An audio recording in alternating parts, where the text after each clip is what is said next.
অত্যাধুনিক সমরাস্ত্রে ভরপুর বেশ কয়েকটি যুদ্ধজাহাজ এগিয়ে চলছে দক্ষিণ চীন সাগরের বুক চিরে। এসব জাহাজে আছে গোলাবারুদ, কামান, এমনকি অস্ত্রসজ্জিত হেলিকপ্টারও। স্থানীয় সময় শনিবার দক্ষিণ চীন সাগরের ম্যানিলার অংশে এভাবেই দাপিয়ে বেড়ায় যুক্তরাষ্ট্র, ফিলিপিন্স ও তার মিত্ররা।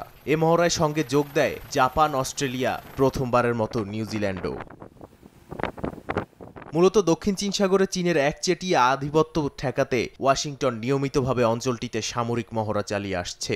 যুক্তরাষ্ট্র ও চীনের দাকুম্র সম্পর্কের কারণে বরাবরই দক্ষিণ চীন সাগরে ওয়াশিংটনের এ ধরনের কর্মকাণ্ড উস্কানি হিসেবে বিবেচনা করে চীন।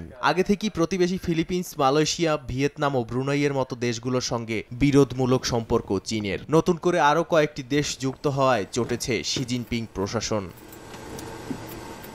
পশ্চিমাদের শনিবারের সামরিক মহড়ার জবাবে দক্ষিণ চীন সাগরের আরেক অংশে পাল্টা সামরিক অনুশীলন চালায় চীনও।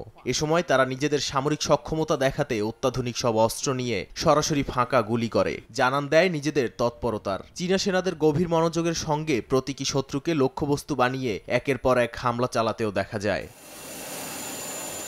ইউক্রেন রাশিয়া যুদ্ধ, গাজা লেবাননের সঙ্গে ইসরায়েলিদের সংঘাতসহ মধ্যপ্রাচ্যে চলমান উত্তেজনার মধ্যেই দক্ষিণ চীন সাগরে পাল্টাপাল্টি সামরিক মহড়ায় এই অঞ্চলের স্থিতিশীলতা নিয়ে উদ্বিগ্ন আন্তর্জাতিক সম্পর্ক বিশ্লেষকরা। এর মধ্য দিয়ে পশ্চিমাদের সঙ্গে চীনের বিরোধ আরও তীব্র হওয়ার আশঙ্কা তাদের। নাদিম মারজান, সময় সংবাদ।